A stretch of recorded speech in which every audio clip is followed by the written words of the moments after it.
about them now. So just one very concrete example before I go to the urban development and tools how to support urban development. That's the credit line for export diversification in Malawi for agriculture. So that's the area where EIB can be active, and I can see many potential projects in Ogun State where you can use such tools as they did in Malawi. They signed that through First Merchant Bank loan for 15 million euros in 2013, and you can go further on quite quickly because you have quite many such projects.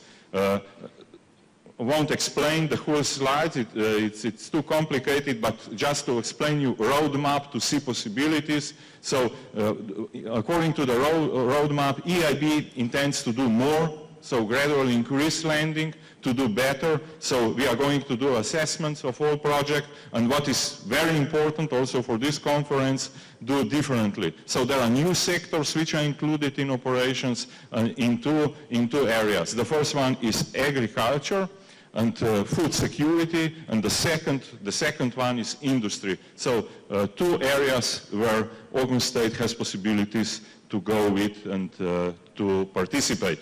In the second part, I'm going to explain some very important figures about urban development and then the model, how to support urban development. So if you take a look in this picture about global urban challenges, and if you can see this picture, I hope, then you see that according to the percentage of urban population worldwide, there were 30% of all population worldwide in urban parts of the world. So in cities, in 1950, in 2010, there were 50% of all population in cities. They lived in cities.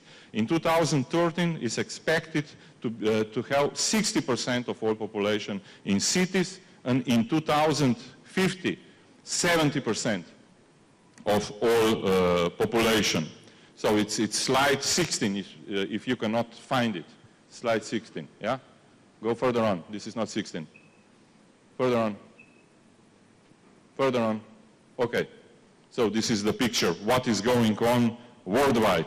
If we go further on, and now I'm going to present you a model used in European Union countries, and we started to do that also outside of European Union. We are talking about joint European support for sustainable investment in city areas. So this is joint support. So mission of this project is to assist cities in defining long-term sustainable and viable patterns of development through investment in city finance with the utilization of revolving financial instruments. It seems quite complicated, but it's very simple. It's about how to prepare project, comprehensive, integrated project to support development in cities. And that's the project which has been created together between European Commission and European Investment Bank. So basically what Jessica does, so combine and try to find answers on challenges concerning policy framework. So there is policy, and policy is to support urban development, and to face that with the market challenges. And in the middle there is Jessica, a tool how to solve the problems.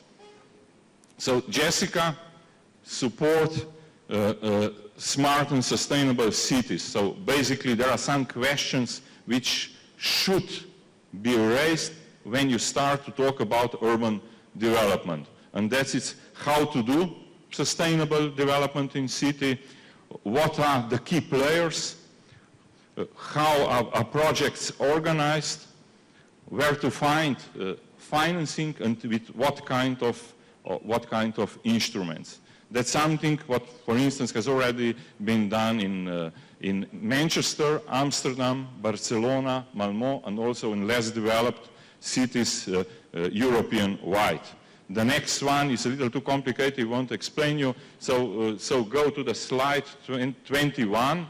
So which types of tools Jessica uses usually? So usually Jessica provides assistance through Urban Development Fund.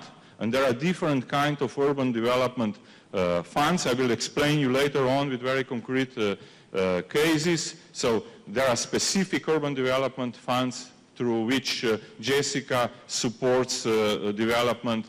There are urban development funds for city infrastructure, for energy. So there are energy funds, urban regeneration funds, and you will see later on there are also just housing, for instance, housing urban development funds. So what Jessica basically does is try to finance those projects which do not have necessarily very high internal rate of return, but have high economic rate of return.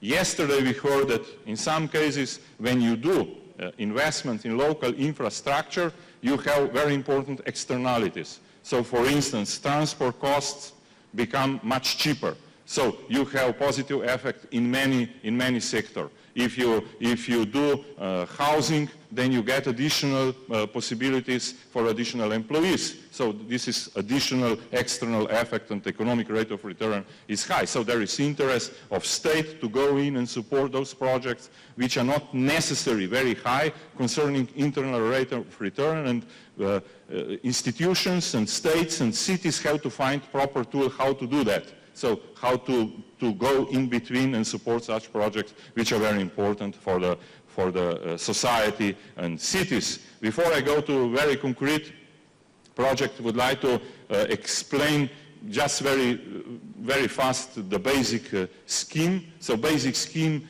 concerning financing is to establish managing authority, and through managing authority holding fund, how to do, and which runs then urban development funds. Where what is innovation in this scheme is that when you do that, you invite private banks, you invite private development, you invite private investor to join inside of urban development funds or inside of holding funds to co-finance very concrete project in very concrete cities.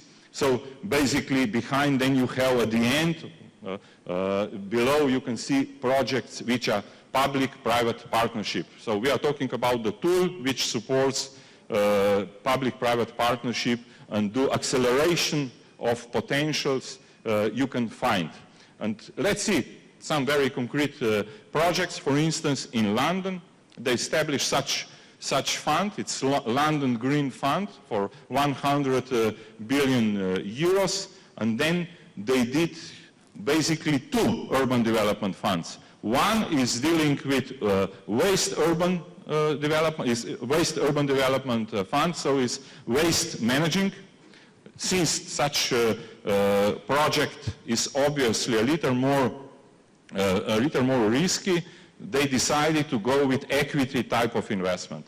And then they established at the same time energy efficiency urban development fund, and they went with the loans. So you can combine whatever scheme you have just to attract potential private investors. And they combine that with private finance. So that's something what is going on in London has been established in 2009. So to go to very simple model, Lithuania, less developed European countries, you can see that you can use this scheme also when you do just housing. For instance, in this case, they decided to put 220 million euros ministry had and combine that with European sources and sources of housing and urban development agency. So final result was housing, very concrete houses with very efficient scheme how to finance those housing, and with quite cheap housing which were affordable for many people in the country. And on top of that, they also combine some grants. So we are talking about quite, I would say, applicable financial scheme. It's the same in, for instance, in Poland. That's next scheme for which I can say that